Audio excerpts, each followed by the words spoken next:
والد کے فوت ہو جانے کے بعد ایک دن حسن نے والدہ سے کہا، امی اب ہم کیا کریں گے؟ ابو ہمیں اکیلا چھوڑ گئے، میں پڑھ لکھ کر بڑا آدمی کیسے بنوں گا؟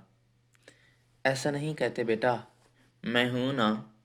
میں دروازے کی ٹھک ٹھک سے امی کی بات ادھوری رہ گئی۔ ابو کے نام پارسل آیا ہے امی۔ حسن نے لفافہ ہاتھ میں پکڑے اندر آتے ہوئے کہا، بیٹا اس پر کس کا نام ہے؟ نہیں امی، اس پر کسی کا نام نہیں۔ حسن نے لفافہ الٹ پلٹ کر دیکھا۔ یہ کیا امی، اتنے سارے پیسے؟ امی نے بھی حیرت سے دیکھا۔ دوسرے دن حسن اسکول گیا تو استاد نے پوچھا، اے حسن بیٹا، آج تو بہت خوش ہیں، کیا بات ہے؟ جی سر، میں آج بہت خوش ہوں، حسن نے اپنے استاد کو بتایا۔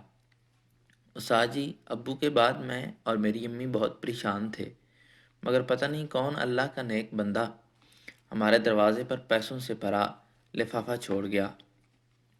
حسن نے تفصیل بتائی تو شاید سب مسکرا دیے۔ پھر یہ سلسلہ اس وقت تک چلتا رہا جب تک حسن پڑھ لکھ کر آرمی میں ملازم نہ ہوا۔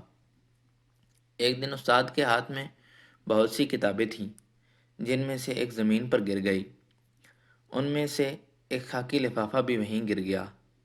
حسن قریب ہی کھڑا تھا۔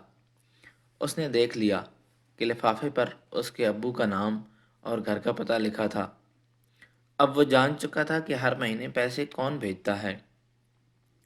حسن نے اپنے استاد سے رابطہ نہ توڑا، کیونکہ وہ ان کا احسان مند تھا اور ان کی وجہ سے ہی اسے نوکری ملی۔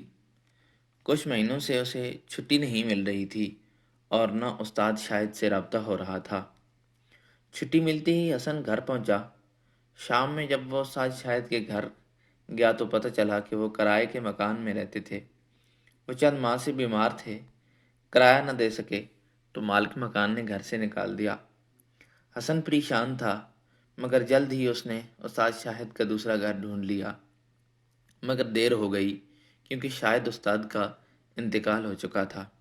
گھر میں بوڑھی ماں اور بیوی تھی۔ بیٹی کی شادی ہو گئی۔ حسن نے ایک لفافہ بوڑھی اماں کے ہاتھوں میں تھمایا اور تفصیل بتا کر گھر واپس آ گیا۔ اب حسن کو جب بھی تنخواہ ملتی تو وہ ہر ماہ ایک معقول رقم لفافے میں ڈالتا اور مرحوم استاد کے گھر کی چوکھٹ پر گھنٹی بجا کر رکھ آتا۔